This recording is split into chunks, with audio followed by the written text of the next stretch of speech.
say. Good evening.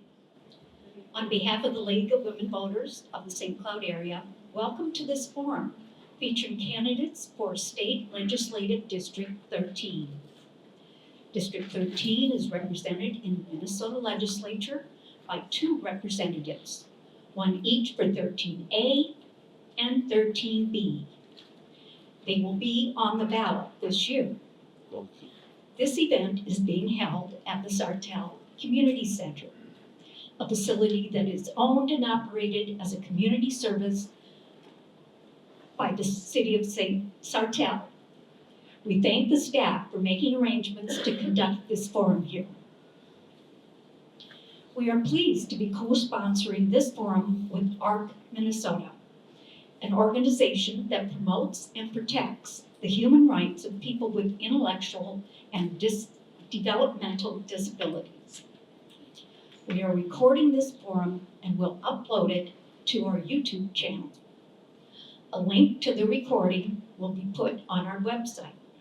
The League of Women Voters is a nonpartisan political organization. This means we do not support or oppose political parties or individual candidates, but we do study issues and take positions. We sponsor candidate forums because we believe informed citizens are the foundation of democracy. I'm Karen Langsjoen, a member of the St. Cloud League, and I will moderate this forum. Susan Smith and Angie Revere will be the timekeepers.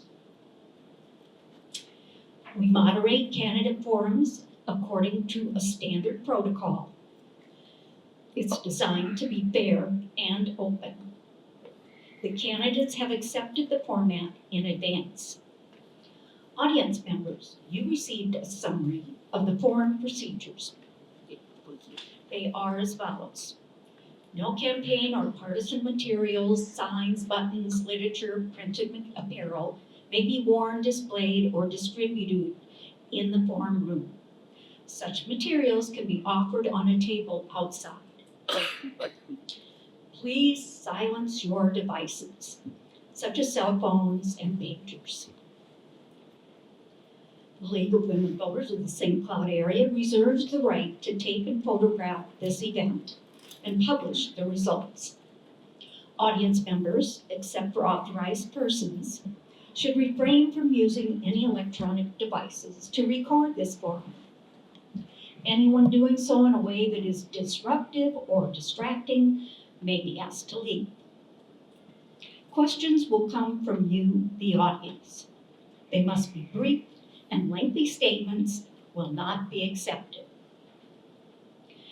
Questions should relate to specific issues that candidates would normally address.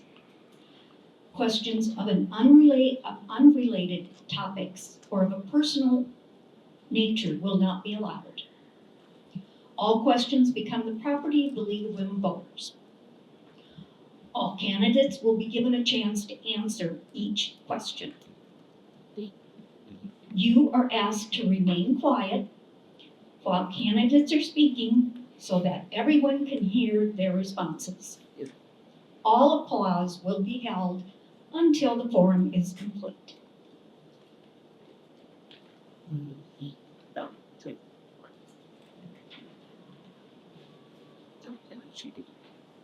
Audience, you are invited to submit written questions for the candidates using the cards provided.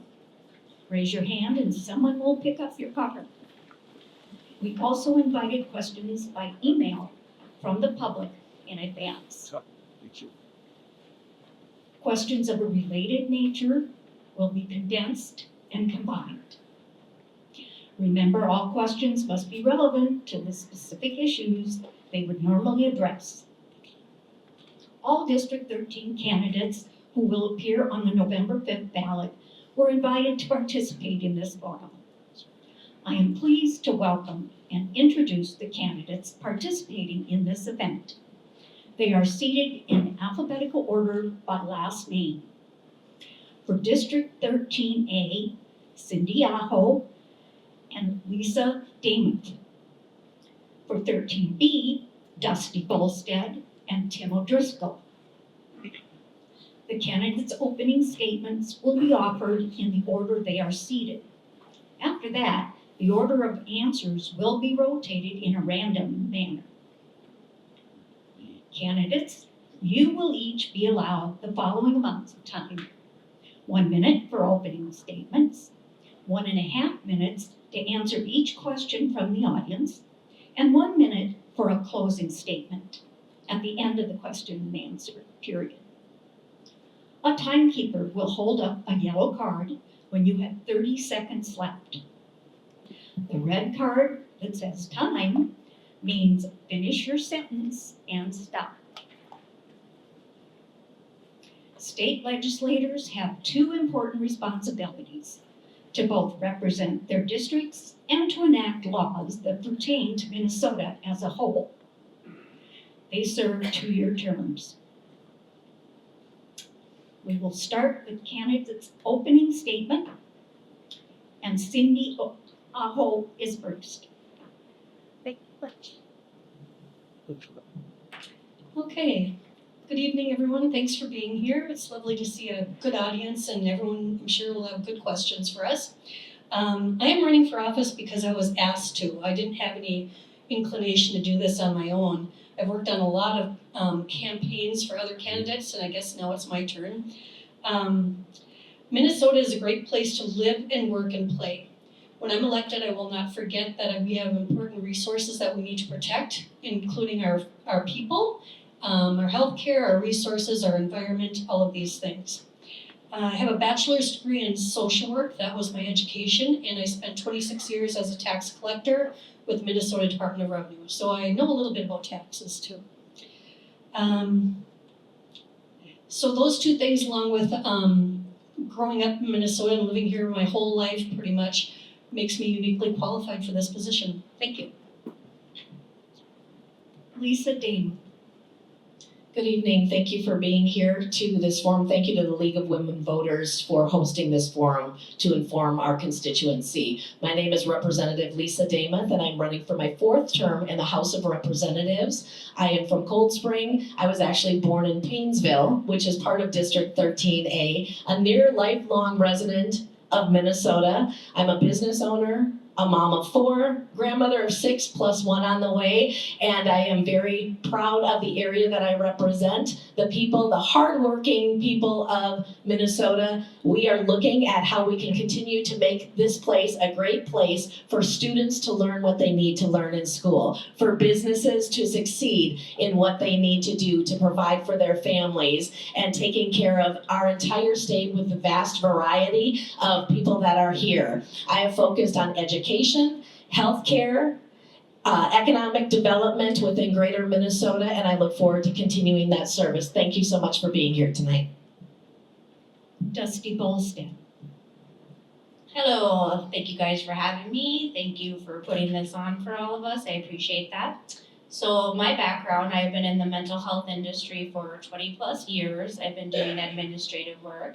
I do a lot of the accounting, work with a lot of the money. I have been in Sartell, I've been a homeowner in Sartell for about 15 years now. Put some older kids through the district, and now I got a little one going through the district again, so schools are very important to me. I'm very excited to run. I never thought being a politician was in my family. I think I'm the first one that has ever even voted in my family line, so this is all very exciting. I mean, we're farmers from up north, so we're gonna give this a go and we're gonna do what we can. Thank you. Tim O'Driscoll. Well, thank you. I'd like to thank the League of Women Voters and ARC, and as well as the members of the audience tonight for being here. As the moderator said, my name is Tim O'Driscoll, and I currently serve District 13B, which is Sartell, Sauk Rapids. So you are in the heart of the district that I'm privileged to serve, and the community that I call home, and the community that I've grown up in. My family moved here in 1965 when my dad left the Minnesota Corrections system. Now, he wasn't incarcerated, but he was part of the jailer team over there at that time, and he took the first full-time job in the city of Sartell, which was police chief.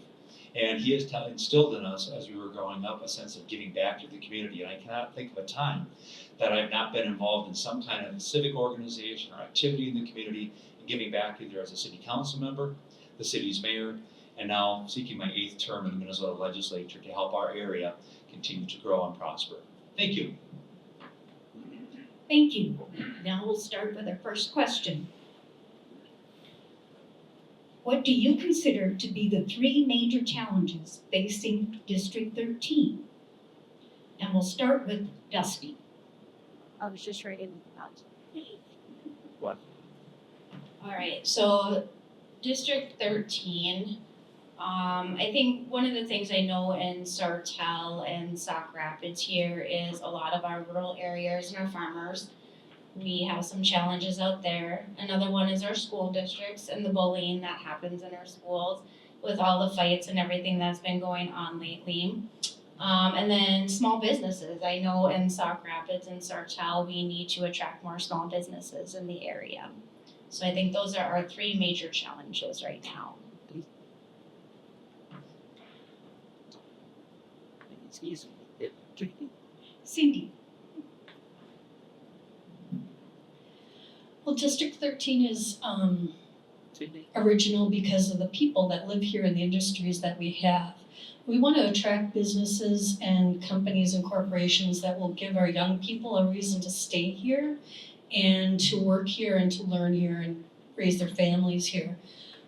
We can't get that from opening up another fast food restaurant, but we could get that with new businesses that offer apprenticeships and really good paying jobs for people to stay here. So that's really important to me. The other one is healthcare. We need really good access to healthcare and we need a choice in our healthcare system. We need the doctors and nurses and everyone to be responsive to our needs, and it needs to be affordable. I've also heard from people that housing is an issue. Affordable housing is really important right now, and I'm willing to work with anybody across the aisle, whatever, to try to come to a understanding about what the problem is and how we can fix it, which will be good for everybody. So I think those are the important things in my mind. Tim.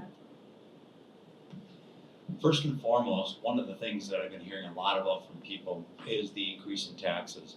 With the trifecta that we've experienced here in the state of Minnesota the last 2 years, not only has the entire surplus been spent on new spending, we've also spent $10 billion worth of tax increases that have taken place.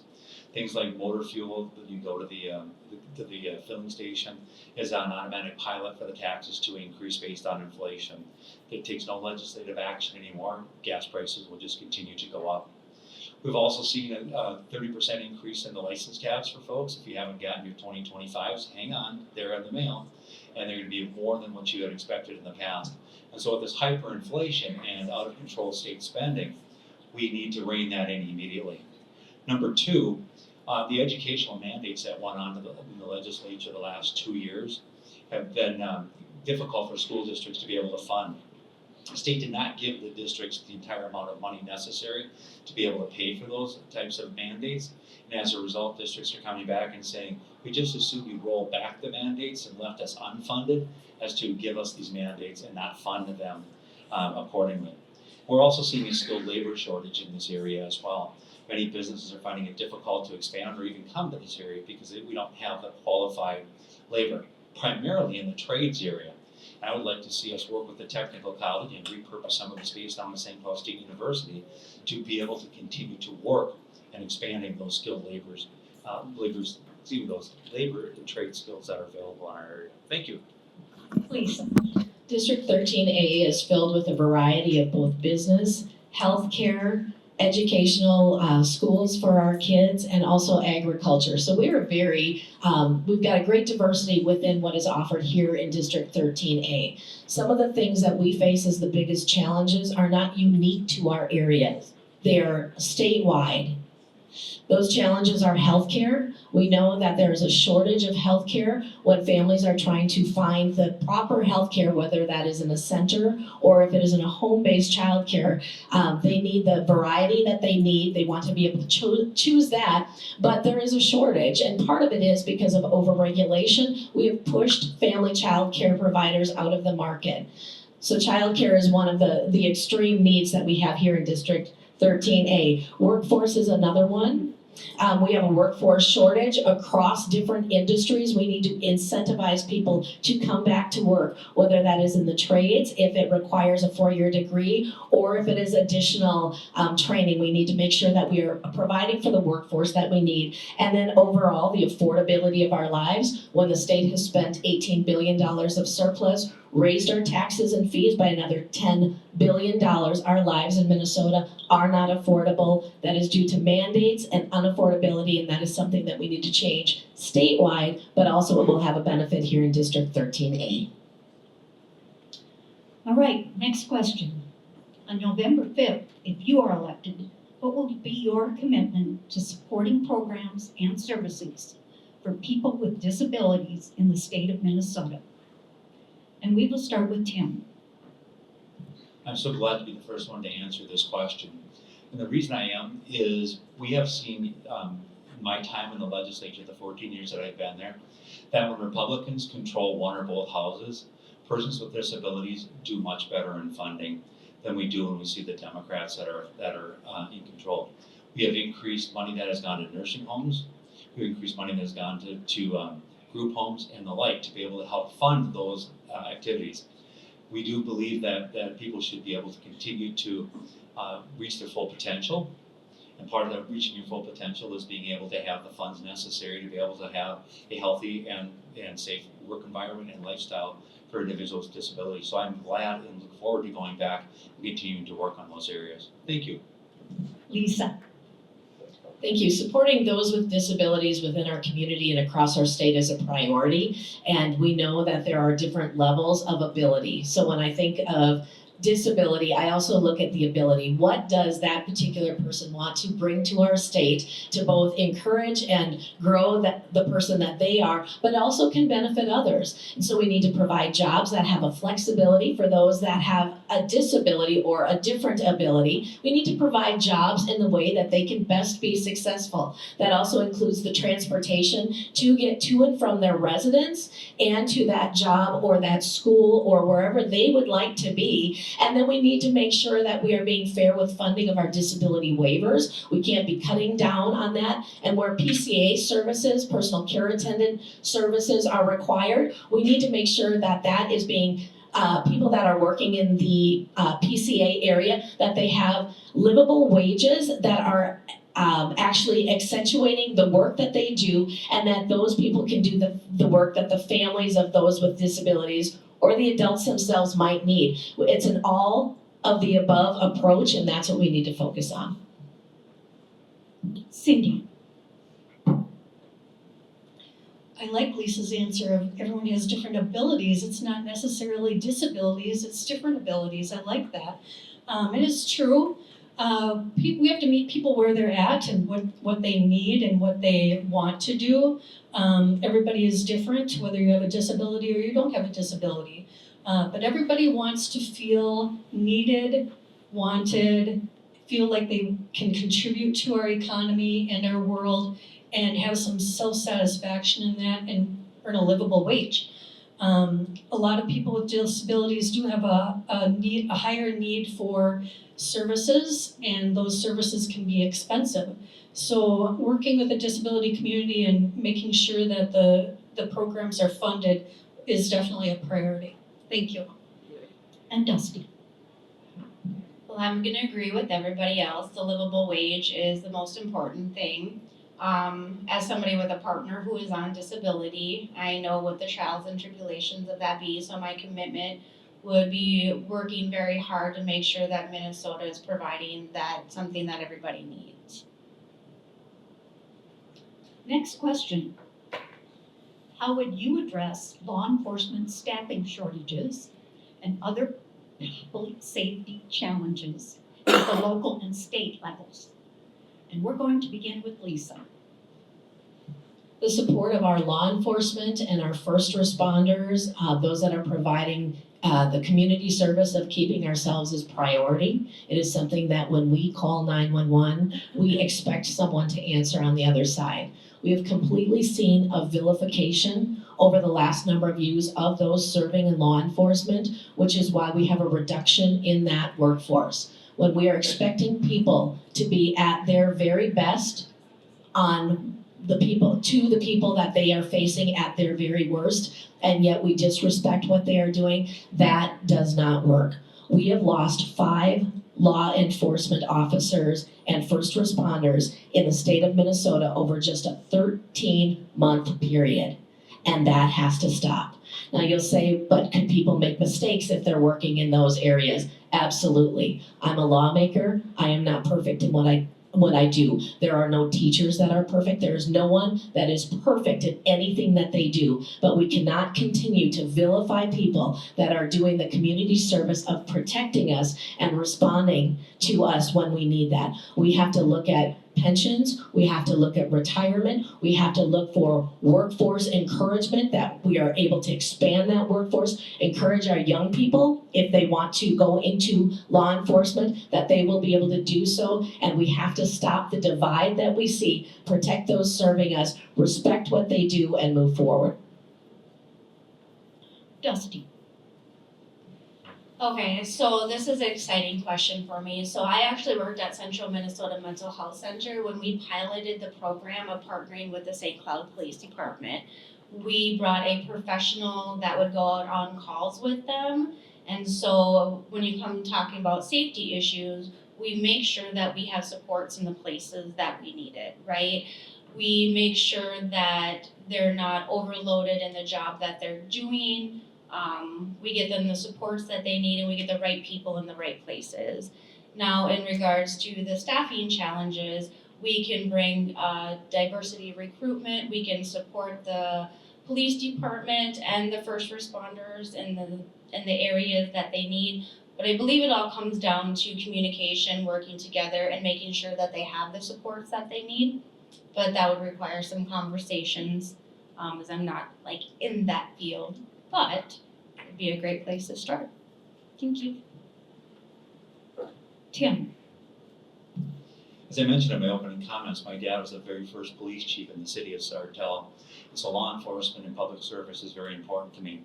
My youngest brother lives in Florida, lives in Tampa, Florida. You might have heard of Tampa, Florida lately. He's a battalion chief for the fire department down there. He just came off a 72-hour nonstop shift with dealing with Hurricane Milton, and that was after Helene. The jobs that these people do are very stressful. The jobs that they do are very demanding. What can we do to help them? Number 1, stop vilifying them, as Lisa said. Number 2, we can also provide in the education system grants and programs and scholarships and incentives for people to get into public safety. Number 3, we can look at their pension plan here in the state of Minnesota. Senator Howe from our area and myself sit on the pension commission. Every other person who retires in the state of Minnesota is eligible for a COLA increase in their pension after 1 year of retirement. Law enforcement officers have to wait not 1, not 2, but 3 years before they get a COLA. And with this rapid inflation, who wants to go into that profession and wait in retirement just short of poverty? It's the same thing with the folks who are in firefighting or state patrol. Oh, and while I'm at it, I've worked very, very closely with these organizations, and they have endorsed my campaign for re-election, the Minnesota Police and Police Officers and the state professional firefighters. Thank you. And Cindy. I agree with everybody here about what's been said so far. Our state, our country, our world is so divided right now. Everybody's arguing about everything and everybody's mad at everybody, which makes the law enforcement job even harder. How do we recruit more people into this service area is like Tim said, we need to have some incentives at the local colleges and community colleges and get the skills ready for those people that want to join law enforcement, firefighting, whatever it is, and make it affordable for them to do that. Scholarships, grants, whatever it takes. We need good people in those positions, and we need an abundance of people in those positions. People are working way too long hours in police work. I know in Cold Spring I was talking to one of our officers, and she said she gets maybe 1 day off a week because they're just so short-staffed. So that's a really big problem. I support our local law enforcement, the firemen, and the first responders. Very important work. They do a really hard job and they need to get paid what they're worth. I also believe in the pension needs to change. Everybody should be able to retire with dignity and respect. Thank you. Next question. Given the availability of artificial intelligence, it's easier than ever to spread campaign mis and disinformation. Could the legislature do more to curb negative or false advertising, whatever the source? And we're going to start with Tim. 2 years ago, or was it 3 years ago, we actually had bills that we were debating on this, and there's actually bipartisan support to do something about what's called the deep fake, right? You go out and you put information out and try to put that out in a quote-unquote credible fashion, but it's really smearing an individual, make it look like it's coming from a credible source. We are somewhat limited here in the state of Minnesota on that because it is the internet, which means that it's not only something that can be created or happen here in the state of Minnesota, but it could happen across state lines, it could happen across international lines because of the way that the internet works. So all we would be able to do in Minnesota would be able to control certain aspects of that because of it being the internet and not an intranet, just exclusively in Minnesota. That's where we ran into a couple of roadblocks in the past when we were trying to work on this issue. But it is something that, again, does have bipartisan support. And that is what I'm always concerned about with the internet is, the old joke, it was on the internet or it was online, so it's got to be true. Like 70% of the stuff that you see online, particularly this time of the year, this season, is probably a little bit less than the truth, the whole truth and nothing but the truth. Lisa? Thank you. We have looked at this in the legislature in bipartisan support. AI can be an excellent tool to use in different ways, but yet there are definite concerns. We also have an online or internet safety focus that we've been doing with our young people, looking at bills and what other states are doing. So I think it's important that we all exercise caution when we use any type of internet, or as we're seeing ads come through, as we're seeing other things. Make sure you know your sources and don't spend all of your time online, but be my caution. But we do have to look at this both nationwide and as a state, how we can make sure that there is still free speech. We definitely need to approve and encourage free speech, but yet we are not putting out false information in a way that is taken. We'll continue looking at that in the legislature. There are concerns over it, but yet there is bipartisan support of additional work coming forward. Cindy? I was just reading an article about this on Facebook about how the disinformation line just goes through. They gave some tips. Make sure you know what the source is. Go to other reliable sources and make sure if they are reporting the same story. There's all kinds of things that you can do yourself to make sure you get the right information. The other thing that is important is the human connection. It starts with us. What we say matters. So if we are telling lies or giving misinformation or bad information, then that's not good for anybody. It needs to start with us. We need to be respectable, we need to be accountable, and we need to get along with each other. I was talking earlier about the big divide. Everyone's, this side and that side, and I think that compromise and negotiation has been lacking in not only in Minnesota, but also in the United States. So I think that we need to work on ourselves first. AI can be a good tool, but if you have to know what you're looking at, you have to go out and double check your sources. And Dusty? Okay, so I've not been up at the state, so I don't know what's going on down there. But I would love to be a part of that discussion and how we can create a safe environment for our children. I know when I worked at, or when I volunteered at the sexual assault center, a lot of the things that happen online are false information, and that's what lures a lot of the people in. So as far as what Tim was saying on what legislative control we would actually have, I'm unaware of that, but it would be really interesting to have those conversations to see what Minnesotans, what we could do to protect everybody.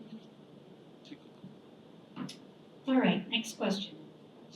Do you think there are actions the legislature can take to support affordable housing opportunities statewide?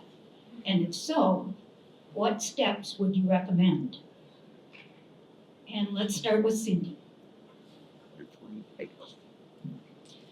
Affordable housing should be one of the top priorities for everybody.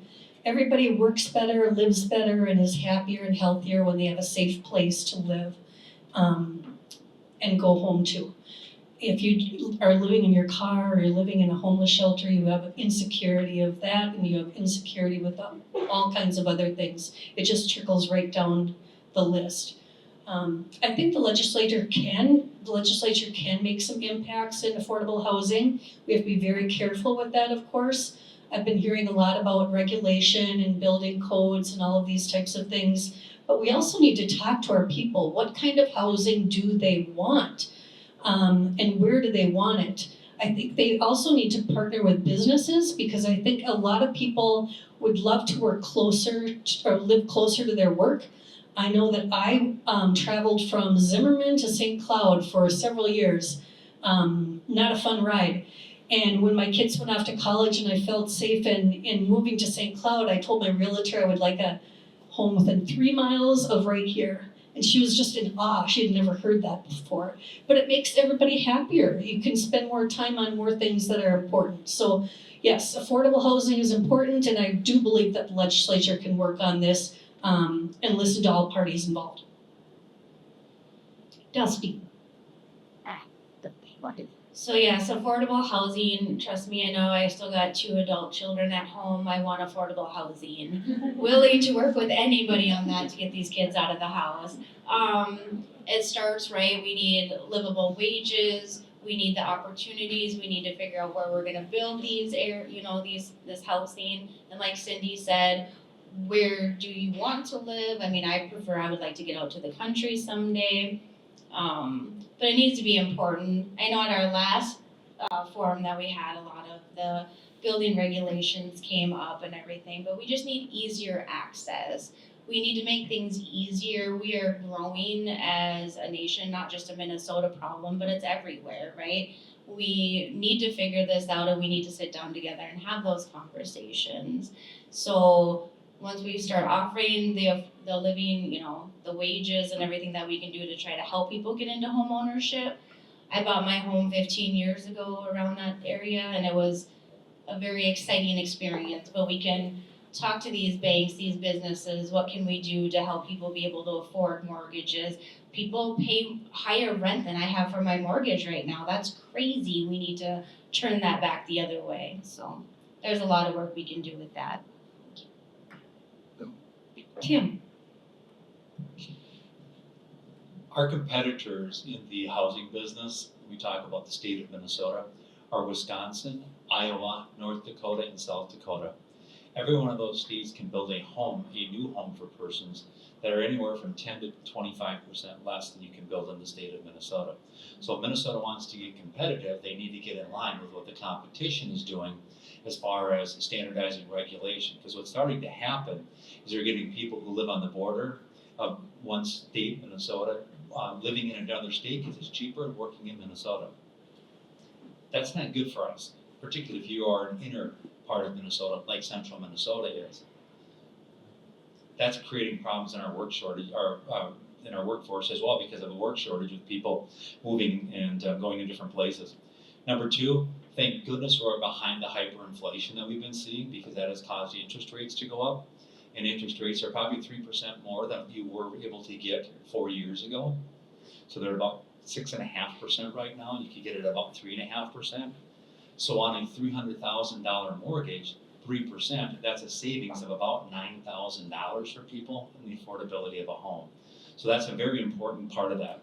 I think Minnesota also has to watch its regulations on The northern part of our state where we've got a lot of natural resources, where iron ore and timber, that we don't put impediments in place to be able to continue with the timber market, where there's a lot of plants that are up in the northern part that process lumber and make it available. So anytime there's a cost to the input, it costs more at the retail as well. And Lisa. Housing and being able to afford to buy that first house is incredibly important as you're trying to build wealth and be independent. We know that we need houses that are affordable, especially when we're looking at growing our communities, specifically in District 13A. I remember talking with a school superintendent a number of years ago, and they said one of the hardest things at that time, 2019, was actually having houses that their new teachers could afford or would be available. So we have to look at the supply of homes within our communities.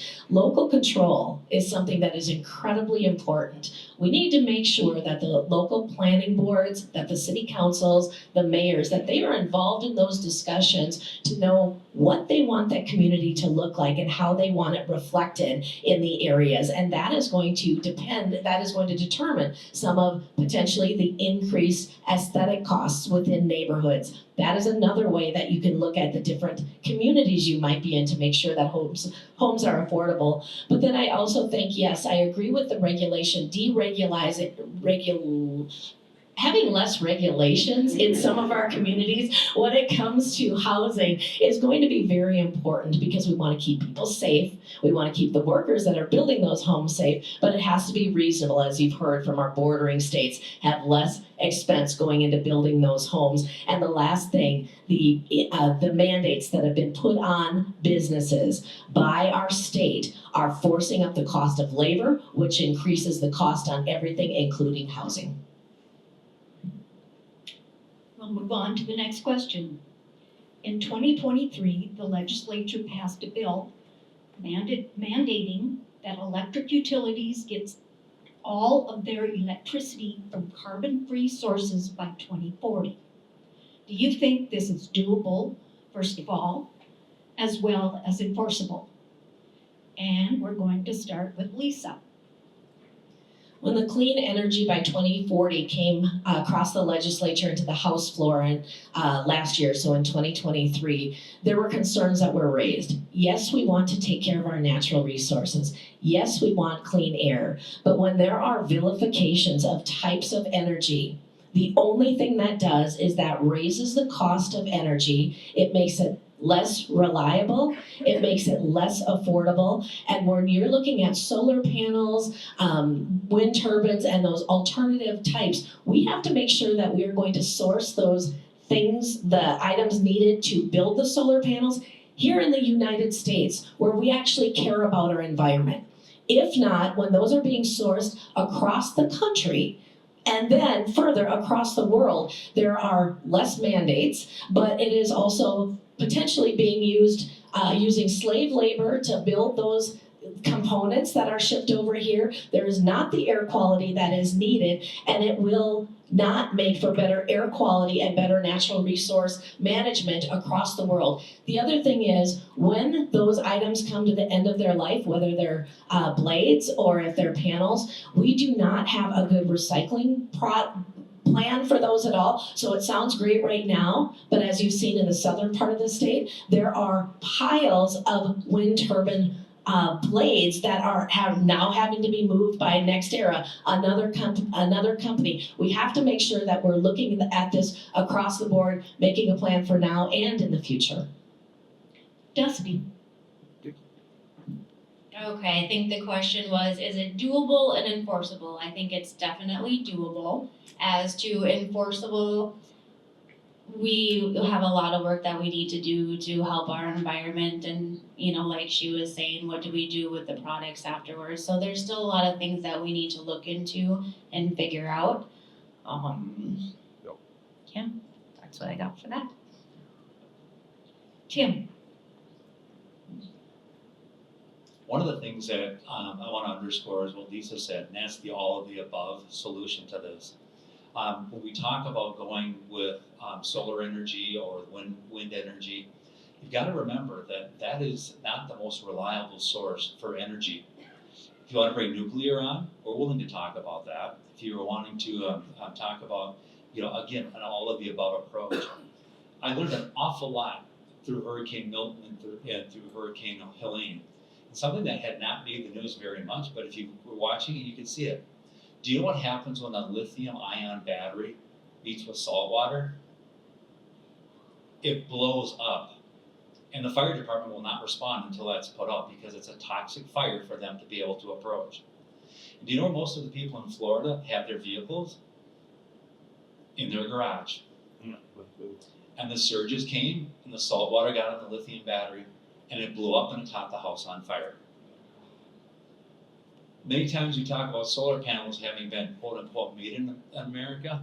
They may have been assembled in America. Sartell is very fortunate to be able to land Iran, which is a magnet company, and the purpose behind that was to be less dependent on foreign sources like China for things that we need here in the United States. So if we're going to do an all of the above approach, and we're going to include windmills in that and solar, we better be manufacturing them here because they're going to charge us or withhold them from us. Cindy, Is it doable? Yes. And can we do it in Minnesota? Yes. Minnesota's been a leader in all kinds of areas, and I think we could be a leader in the green energy sector as well. We just have to figure out what to do with the waste. Do we reuse it, recycle it, reinvent it, repurpose it? But every source of energy has waste. So you have nuclear waste. If you use coal, it's air quality issue and safety. If you're using natural gas, again, it's the climate and air quality and that type of thing. But energy will create waste. You just have to figure out what you're willing to go with there. I myself have a hybrid car, and I do know about the battery issue and that, and we'll figure it out. It's not that far down the line, I don't think. We have really smart people working on some of these problems. So I think it's doable, and I think that we can definitely do it in Minnesota. Bring these industries to Minnesota. These would be good wage jobs, good paying jobs for people with good skills that they can learn. So I'm all for building new energy in Minnesota. Thanks. school districts like 742 that rely heavily on reimbursements for special education students are financially stressed. Is there a way to fund education that recognizes standard per pupil reimbursement is not adequate for some schools? We will start with Dusty. Can you repeat that question? Of course. School districts like 742 that rely heavily on reimbursements for special education students are financially stressed. Is there a way to fund education that recognizes standard per pupil reimbursement is not adequate for some schools? So I'm gonna say I don't know a lot about school reimbursement, so I'm gonna go off the knowledge that I have working in the mental health industry, where the reimbursement we have is a per diem and it's looked at through the rate management system. I am unsure if the school has a rate management system like mental health, but that would be a place to start. That is going and communicating with the schools, seeing what they actually need, what it actually costs to provide these services with the teachers and everything that's involved. And then we set up a system and the reimbursement would happen from that. Cindy. We all know that our schools are underfunded, especially with special education. The funding is just a mess. It's just way too complicated. It needs to be simpler. And we need to talk to the experts, the people that are in the schools and what they need. The teachers, the principals, and even the students. What do they rely on? What do they get? What don't they get? And why do they need things? So I think that you need to start with conversations with the people that are in the system, in the school system, and go from there. I know the legislature can do a much better job, and I'm looking forward to working on that when I'm elected. Lisa. Special education funding within school districts is a combination. There's state funding, but there are also federal dollars to fund special education for our students in our K-12 schools or early childhood through 12 schools. It's important to recognize that the state is doing what we can, but yet the federal government has not come through with their part. They are not fully funding the requirements that are federally mandated. They are not doing that. It's pushing back onto the state. We added over $2.2 billion to the education funding just in the last biennium. Education funding in the state of Minnesota is 38% of our state budget. It is second to only Health and Human Services funding in the state of Minnesota. We are not overfunded in the state of Minnesota for K-12 or early childhood through 12th grade education. We are not underfunded at all. We put too many mandates, including special ed, but that requires more services. What we actually need to do is make the affordable funding fair and flexible for our school districts, maybe those with a little bit more population that they need to shift some dollars. We need more local control and allow the school districts to do what they need, and others where they want to move it to another area, still investing in students, they can do that. But there's too many unfunded mandates, and specifically where it comes to special ed, the feds need to step up. That's our congressional delegation that needs to step up and get appropriate funding here in the state of Minnesota. Tim, The school districts of Minneapolis and St. Paul get twice as much per pupil aid than do any other school district in the state of Minnesota. Yeah. 2 times the amount. The question talked about 742. I will tell you about 748, where you're sitting right now in the Sartell St. Stephen School District. They are considered to be a property poor state or city because we don't have a lot of commercial, we don't have a lot of industrial. And so that burden is put on the taxpayer and the homeowner much more directly than it is in other communities. And the school district, like along with St. Michael, Albertville, and others, have been lobbying the legislature for something that's called funding cross subsidy. And that's really where our problem is coming in right now. And I think that's where the genesis of that question is that the state's not putting money in to help with those. And so these other school districts who don't have the ability to levy, or if they do, it's going to go way off the end for the homeowners in that community. What I'm concerned about is that we jumped over in the 2023 section. When I say we, I'm talking about the legislature as a whole, but it was primarily the trifecta because they said we were going to add additional mandates which don't have back funding on them and didn't take care of the unfunded mandates that were out there that were the nature of this question. So I suspect that the problem is only going to be getting worse instead of better as a result of what you're hearing is historic funding in education in the state of Minnesota. What it really was historic mandates in the state of Minnesota. all right. What are your views about how the legislature should identify spending priorities and balance the budget in the next 2 years? Fine. Cindy? Ugh. Spending priorities. Everybody wants something different, right? But the basics, I think everybody wants is affordable healthcare, affordable housing, and good education and jobs, right? So if you have affordable housing and you're comfortable where you are and you feel safe, you will work harder at your job, you'll be happier, and life will be good. So when the legislature gets together and talks about funding and balancing budgets and where our money goes, you get what you pay for. So if you cut in some places, you're gonna have to be comfortable with losing some of those services or options, right? And I think that that's sometimes forgotten. The other thing is we have to compromise and negotiate. Nobody's gonna get everything that they want. We can't just please everybody. So I think the legislature really needs to work together on compromises and negotiations and meet somewhere in the middle where we can all get at least a little bit of something that we can have.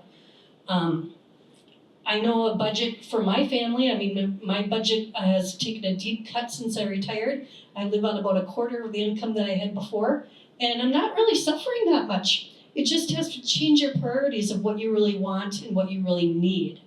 Do you really want it or do you really need it? So we need to address the needs first and the wants after. Thanks. Lisa?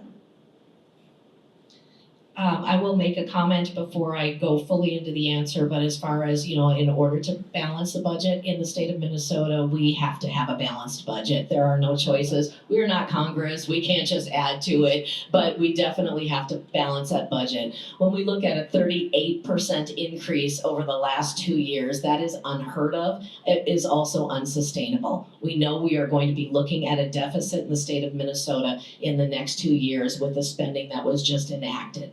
What we need to do to start reducing that is, first of all, in the last 2 years, there were more than 6,000 new government FTEs added to the state budget. That's new government employees, over 6,000. Were they needed? Absolutely not.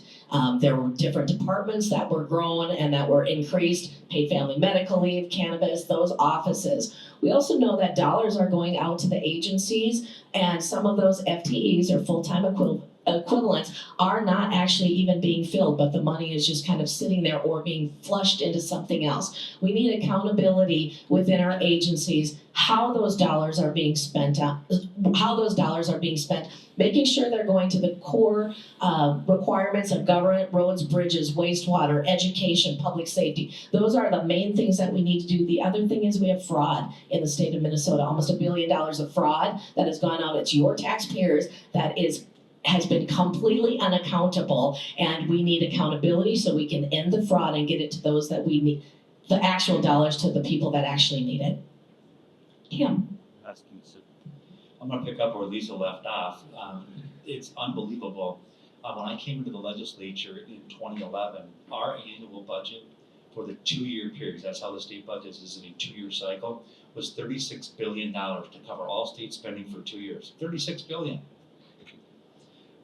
That was during the time of the Great Recession.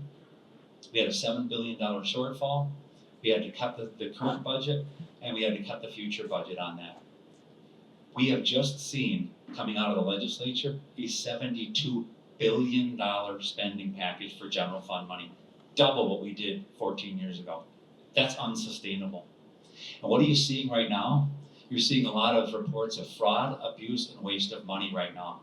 And it is the job of the executive branch and the job of the commissioners to monitor, to manage, and to hold accountable those people who are receiving those funds. If we just closed up the loopholes for people who take bags of money and go to people's homes to try to bribe them on juries for feeding our future fraud, etc., we could save a lot of money in this state and fund a lot more priorities. Constitutionally, we owe everyone an equal education, and we also owe people public safety. So constitutionally, we must fund those 2 mandates, and we'll take care of the rest of it as we come along the budgeting process. Dusty? Okay, so I'm good at balancing budgets and I use coupons. Those are nice. I don't know if we can do that, but we'll see. So my spending priorities would be, obviously the access to healthcare, everything that we've talked about, working with small businesses, making sure that our taxes are fair across the board. We need to figure out daycare access. We have a lot of things as Minnesotans that we need to work on, and again, that's part of balancing the budget. The articles that I have read are not calling for any problems that our Minnesota is going to be having, but I do think every year, that's our job, right? We need to balance the budget. So I would love to be able to dig in and look at some of these things that, the other party is talking about and see really what can we do to help Minnesota and make everything sustainable here. An equal rights amendment to the Minnesota Constitution would put sex discrimination on par with other prohibited forms of discrimination. What is your position on placing on an ERA amendment on a statewide ballot? We'll start with Lisa. When we look at putting anything on a statewide ballot, that is asking the voters to vote on whatever is being proposed. When I think of an equal rights amendment, I think making sure that we are not discriminated against, whether we are men or women or we are of color. I happen to be a Black woman, and so it is very important to me that we make sure that we are looking at what the equal rights amendment originally wanted to do, to protecting people and the lives that they want to live and not being discriminated against because of those. There was an equal rights amendment that was brought forward in the House of Representatives that would not have just protected what I have said. And it was very concerning. As you can see, it did not pass through the House of Representatives. It did not pass, or it was not going to protect life, and that bill did not make its way through. Again, there was a full one-party control. If there had been a priority to do that, it would have made its way through. There was bipartisan opposition on the wording and what was brought forward. Tim, I honestly don't know if I can add anything to the conversation what Lisa said. I don't like putting things on the constitutional amendments on the ballot when they're vague and when they're undefined and we don't know what the outcome is going to be. And there was very vague language in there, and I think that's why the legislature put the brakes on and said, this isn't clean and this isn't ready to go. And of course, you come to this country where we talk about equality and protection for all persons. But that's what we saw was not doing that for everyone. I'll just leave it at that. Dusty, Well, I am unsure of what the previous one said, but I can tell you we need to figure out something because I am tired of having this discussion about equal rights. I'm a woman. Yeah, I had a uterus. We have our queer communities that need to be taken care of. We have a lot of different communities that need to be taken care of. Everybody needs to have equal rights. So whatever we need to do to figure that out, let's figure it out because I'm tired of having this discussion. and Cindy. I'd be in favor of working on an equal rights amendment that offers protections for those that are left behind, let's say. And everyone has human rights. Human rights are the right to live and work and have freedom and all of these things. I don't know what language it was in the ERA that the Republicans didn't like. I don't really know what the language was at all, but I do know that we need to work on it and we need to protect everybody's rights so that we have a happy state and state where everyone wants to live here. We do have a lot of rights here now, and if you're a human being, Minnesota is a really great place to live. Some people question if Minnesota has free and fair elections. What changes, if any, would you make to Minnesota's election process? We're going to start with Dusty. I think Minnesota's pretty good. I've never had a problem voting or doing any of that. I do remember a time when I was younger and I got to vote without having to show my license. I don't think that we necessarily need that, but if we want to do that, that's fine. I think that's something we need to come to the table and talk about. I have not encountered any problems, and everywhere that I have voted has been a really good experience for me. Next. Cindy? I, along with Dusty, I've voted in every election since I was 18 and have never had any problem. That's one thing that we can be proud of in the state of Minnesota is that we do have free and fair elections and our election system is safe and easy to use. You can vote by mail, you can vote in person, you can vote early.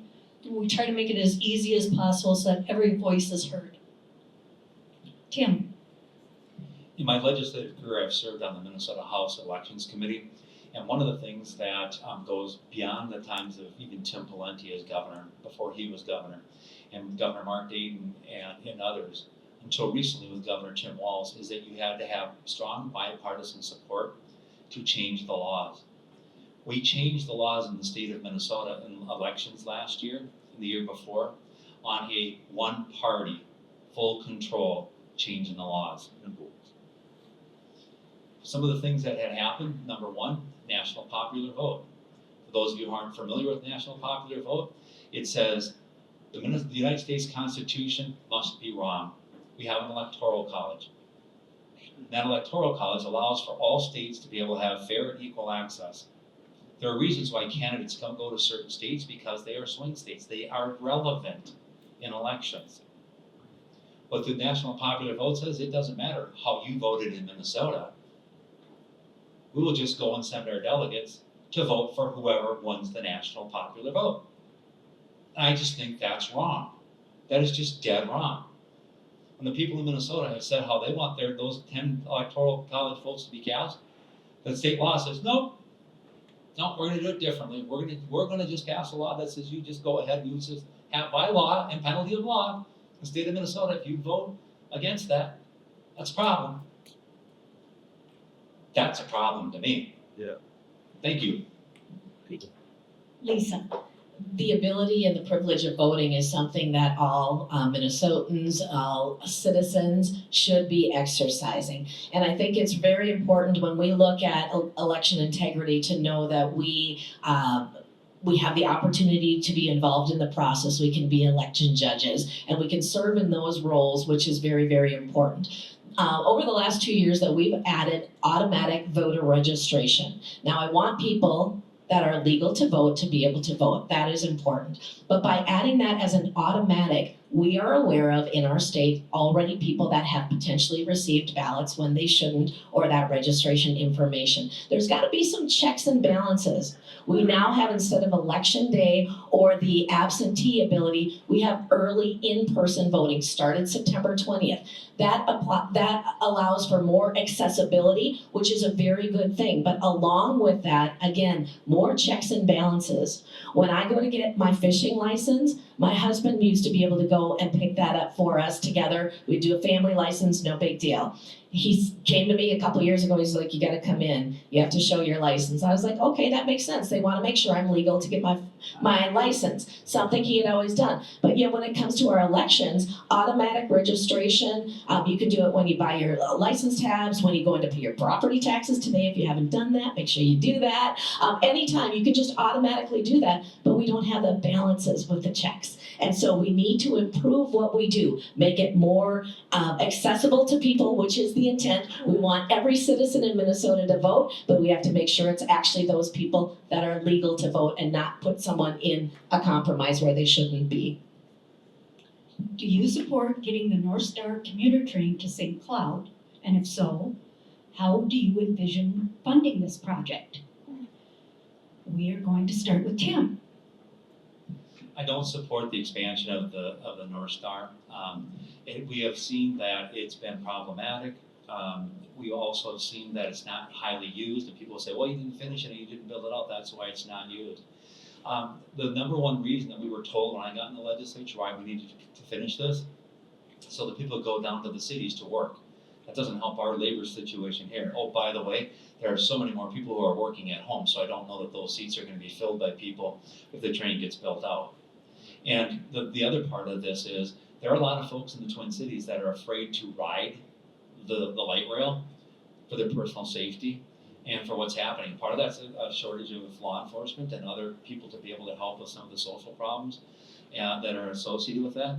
And I just don't know that there's a demand and a screaming, crying, a burning desire for people for that. I'm hearing more about affordable housing, I'm hearing more about jobs, I'm hearing more about many of the other topics that we're hearing about here this evening. Thank you. Lisa, We have a history here in Minnesota that when we put in something like the Southwest Light Rail or even North Star, that the costs are so exorbitant that it is not affordable. Southwest Light Rail in Minneapolis is not even finished yet, and it is millions of dollars over budget and years behind in what it does.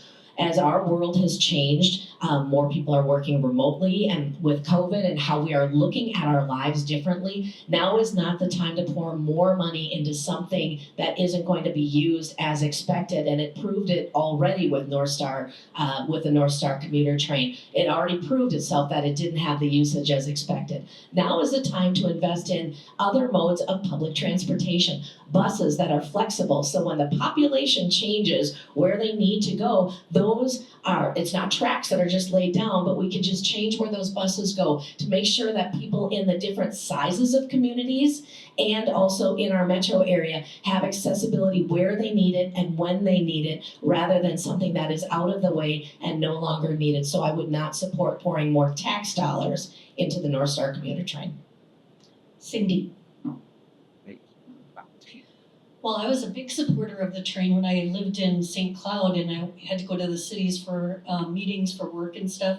But you're right, a lot of people are working from home now, but there are some jobs that you cannot work from home.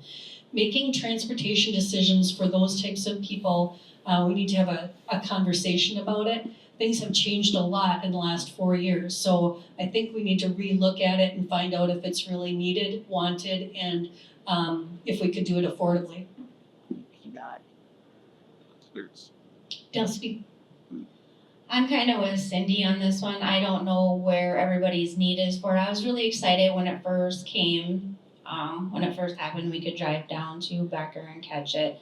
Now I'm gonna look at it from a different aspect of not actually taking our jobs away, but there's a lot of specialists of healthcare in the cities. A lot of rural people cannot get to the cities because of gas, or the drive is just crazy. I mean, driving down there can give anybody a lot of stress. So I think we need to take a lot into consideration with these conversations and what are people using it for. I don't know if a lot of people are using it for jobs down there or if it's access to healthcare. And after we have those conversations, then yes, I would support that. But again, if it's not needed, then we need to relook at some of our options. But we need to have that conversation where everything's involved. is there a way for the legislature to facilitate getting another healthcare provider to the St. Cloud area other than CentraCare? Wouldn't a little competition be helpful? We will start with Dusty. I'm very excited for this one. So was it 15, 20 years ago when St. Cloud tried to bring in, I believe it was Abbott, and I was on the board with trying to bring in other healthcare provider.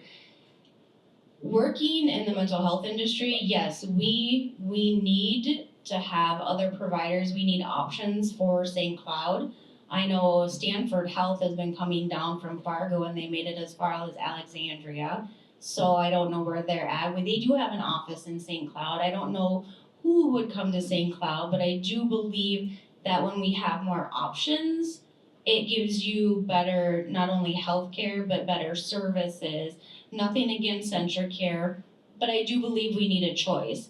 And even if we don't get that choice, have any of you been to the emergency room at the hospital lately? We need to help CentraCare deal with some of that. If we got a second provider in, that would be wonderful. We could add another emergency room. We could help the people that we have here.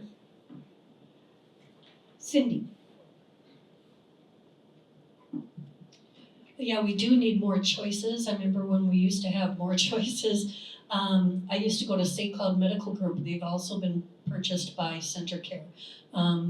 If you need healthcare, it's pretty much CentraCare. So we do need some more competition in this area, and we need some more choices. And I look forward to bringing those in. That'd be great. Tim. Couple things for you on this. Number one, it's a free market. It's not like it is with utilities. So where Excel has a certain region, or Stearns Electric, or what have you, having different regions, or Minnesota Power, the providers are allowed to come and go wherever they want as clinics and urgent care. The only thing that we have in place is that they can't start another hospital. There's a hospital moratorium in place. And that's what Dusty is referring to. When I was on the city council, we were trying to bring Abbott in a hospital here. Abbott had a clinic. Abbott couldn't get enough traction to be able to keep that clinic running, so they chose to close that. When we say, can the legislature do something to attract? Let me tell you what the legislature did this last year, which is scary to me. The University of Minnesota got out of the hospital business and out of the clinic business. They cut a deal with Fairview. And Fairview is in very, very difficult shape right now. Fairview is not able to expand. Fairview is not able to move. Stanford Health wanted to buy Fairview, and the legislature stood in front of that sale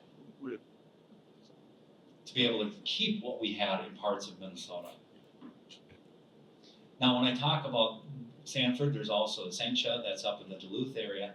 All of these folks can move. One of the reasons why they're not expanding, shortage of doctors and the reimbursement rate. A lot of these places get reimbursed at the Medicare rate, which is less than what it costs to provide the services. And so there's an inequity in the dollars coming in and the cost of actually running these clinics. So they're kind of staying nested and staying tight to where they are. It's part of surviving for them right now. Lisa, When I look at access to healthcare, that's really important. And I think as the question referenced St. Cloud specifically, which is the closest larger system, but yet in District 13A, right in Cold Spring, there is a private practice doctor that works right in Cold Spring. And so the market will dictate if people want to come and practice medicine in a different way. And so we do have a small amount, but some different flexibility. The other thing, the reimbursement rate, we know North Memorial is facing drastic shortages in their revenue and in their ability to continue serving because of the Medicare reimbursement rate. And that is something that has to be looked at. One of the exciting things, though, is the University of Minnesota is partnering with CentraCare and bringing out a medical school here in this area to specifically train rural doctors. So we know when doctors are trained in the rural area, the intent is that they would choose to practice in rural areas where access is so important, where people don't have to drive so far, when there's transportation challenges. So I'm really excited about what is happening here because it highlights the area. It highlights the fact that people can choose to practice in a little bit different way here in the rural part of the state, and it is going to help access going forward. all right, we come to the end of our question and answer session. So we'll go to the closing statements. You will each have 1 minute to summarize why you believe your qualifications are well matched with the requirements of serving as a Minnesota legislator. And we'll begin with Cindy. Well, this was a very good experience. Thank you for supporting this and for everybody for coming. The reason I'm running is because I want to be a public servant for Minnesotans. I want them to have a voice in government and a voice that is willing to negotiate and compromise. And we know that we can't always get everything that we want, but to do the best we can for our constituents. I worked at the state of Minnesota Department of Revenue for 26 years in tax collections, not a very popular job. But it taught me a lot about people in Minnesota and their relationship with government. A lot of them are afraid of government. They're afraid to ask for help. They're afraid of, being in the system. They're afraid of all these things. The legislature really has an opportunity here to come together and really make Minnesotans more aware of what we do and why we do it and how we do it. More transparency is the answer. Thank you. Dusty. Well, like I said in the beginning, I'm new to the arena, but I think I have a lot of experience in the mental health industry, the healthcare, the accounting industry to be able to take that knowledge with me. I obviously have a lot to learn, so yes, thank you guys for this opportunity tonight. It has been amazing hearing everything. What else was I gonna say? Oh, it's been a night. Let's see. Yeah, I think, just learning what we can and doing what's right for the state of Minnesota. I'm so happy to be in Minnesota and the things that we've come and how far we've come, and I just want to make sure that Minnesota stays on that track. Otherwise, thank you guys. Tim. Well, again, I want to thank the League of Women Voters, ARC, and all of you for being here this evening and for your very thoughtful questions. It is not something that you should take lightly, casting your ballot and casting your vote. As someone who has been in the legislature for 14 years, I've developed a lot of working relationships with associations, and I've learned an awful lot about the different aspects of government and how I can help our area. I think that my experience in the legislature will help. And one of the things that you hear a lot about, it'd be nice to have divided government again. We have divided government. We have divided people in this country. About 50% of the people are over here and about 50% of the people are over here. When you have a trifecta, you've got 50% of the people who are excluded from the conversation. And that 50% of the people would just like to be able to be heard and have some of their thoughts brought forward. And that is why I'm running, is to be able to bring back to the Minnesota House some of that balance so we can have balanced government, so this 50% can have their voice heard, and this 50% can have their voice heard. Thank you. Lisa. Thank you for the opportunity to participate in the panel tonight. Thank you to the League of Women Voters for hosting us, and to the audience, those that are listening, thank you very much. You've been incredible with the questions and also the attentiveness. I am running to continue to serve District 13A as a business owner and a community resident, lifelong in the area. I have learned to listen to people. I had served for 11 years on the Rocori School Board prior to my time in the legislature, and that taught me, how do you listen to people? How can you hear what they're saying and then make the best decision that represents the most? I have always said, since I was first elected to the legislature, even if you didn't vote for me, I am 100% your representative. I will listen at any point in time. We can have any conversation, text, email, in person, email, or phone call. I'm happy to do that. I want to continue representing this area, bring Minnesota into a balanced state, and help us all succeed in what we would like to do. Thank you for being a great audience. Thank